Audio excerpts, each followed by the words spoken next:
నమస్తే frankly with Telakapalli కార్యక్రమం స్వాగతం. నేను బ్రహ్మనాయుడు. సో మనతో ఉన్నారు సీనియర్ ఎడిటర్ తెలకపల్లి రవి గారు. వారితో మాట్లాడదాం. నమస్తే రవి గారు. నమస్తే బ్రహ్మనాయుడు సార్, మొదటి అంశం బాబు అరెస్ట్, కేసు క్లోజ్. జగన్పై సిబిఐ కామెంట్స్, బాబు అసంతృప్తి, పత్రిక పొగడ్తల. ఇవన్నీ ఒక మూడు రకాల టాపిక్స్. బట్ బేసిక్గా స్కిల్ కేస్ నిల్ అని కొంతమంది హెడ్డింగులు పెట్టారు. అవును, స్కిల్ కేసు ఉపసంహరించుకోవడానికేమో సిఐడికి ఏసీబీ కోర్టు అనుమతి ఇచ్చింది. అవును. సో చాలా స్పష్టంగా 2023 అక్టోబర్ సంథింగ్ చంద్రబాబు నాయుడిని అరెస్ట్ చేసి 50 రోజులకు పైన రాజమండ్రి జైల్లో పెట్టిన కేసు. అంటే జగన్ ఓటమికి దారితీసిన కారణాలు అంటే ఒకటి అమరావతి, 2 చంద్రబాబు అరెస్టు అని స్పష్టంగా చెప్తుంటారు. సో ఇక్కడ అయితే జరిగిందేంటి, కోర్టు తీర్పు చెప్పలేదు.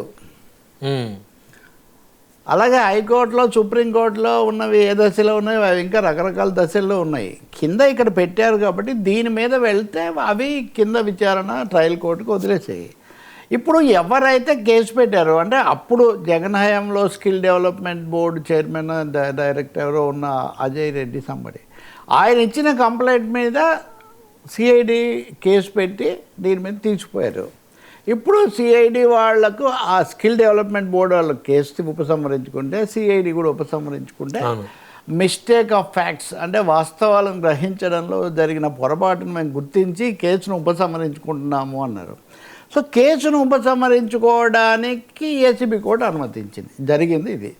ఇప్పుడు దీని మీద ఇంకా పై న్యాయస్థానాలు రేపు ఏమన్నా అంటాయా, లేదా ఏ బ్రహ్మనాయుడు వెళ్ళి లాంటి వాళ్ళు కింద ఇలా ఉపసంహరించవచ్చు అంటారా లేదా తెలియదు. ఎందుకంటే వైఎస్ఆర్ పార్టీ వాళ్ళకి సంబంధించిన మీడియాలో వాళ్ళ నాయకులు ఇదంతా తన కేసులు తన ఎలా ఉపసంహరించుకుంటాడు, ఇటువంటి కామెంట్స్ వాళ్ళు చేస్తున్నారు. కాబట్టి దీంట్లో న్యాయ ప్రక్రియ మిగిలి ఉందా లేదా, కింద కోర్టు ఇలా చేయడాన్ని వాళ్ళు వెనక్కు తీసుకోవడాన్ని చెప్తారో మనకు తెలీదు. కానీ తీసుకున్నారు.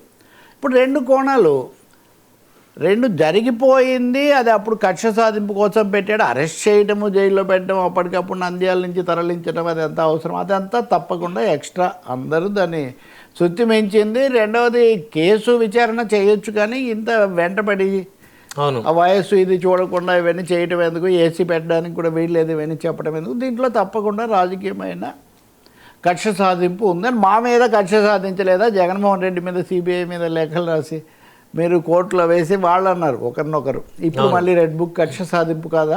మీ రాజకీయ కక్ష సాధింపులు వదిలేయండి, అది మీకు వదిలేస్తాము.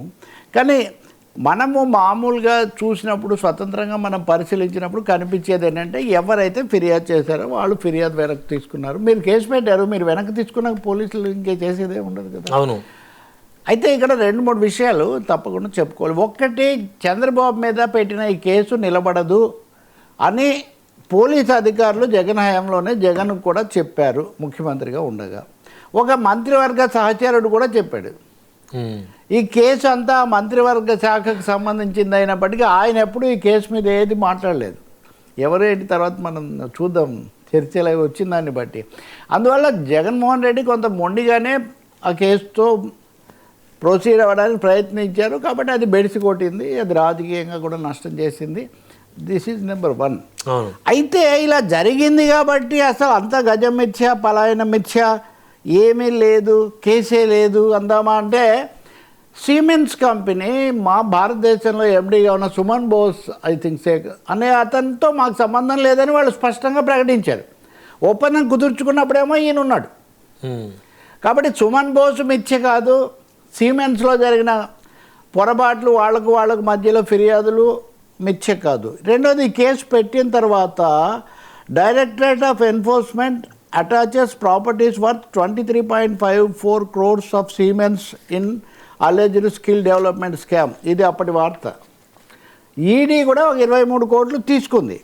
కాబట్టి సిమెన్స్ స్థాయిలోనూ అధికారుల స్థాయిలో ఏం జరిగింది, అయితే దాన్ని నేరుగా చంద్రబాబు నాయుడుకి లింక్ పెట్టి ఆయన జైల్లో వేసేటంత సీన్ అక్కడ ఉందా లేదా అనేది సమస్య. అది లేదని సిఐడి ఇప్పుడు వెనక్కి తీసుకుంది. పై కోర్టులో ఏమో జరుగుతుందో తెలియదు. మూడవది, ఈ అధికార వ్యవస్థల్లో, కంపెనీల్లో ఇప్పుడు మీకు ఒక సంబంధం ఉంది, మీరు ప్రైవేట్గా, మీరు కంపెనీ ప్రతినిధిగా రకరకాలుగా చేశారు. దాని మీద సిమెన్స్ కూడా చర్య తీసుకుంది. వాళ్ళు 4 వివరణలు కూడా అప్పుడు ఇచ్చారు. కాబట్టి పూర్తి వివరాలు అన్నది ఇంకా రావాల్సే ఉంటుంది. చంద్రబాబు నాయుడు వరకు తప్పకుండా ఇది ప్రధానమైన ఉపశమనం. అంటే రాజకీయ జీవితంలో ఆయనకు అదొక పెద్ద షాక్ కాబట్టి మిగిలింది ఏం జరుగుతుందో మనం చూడాలి.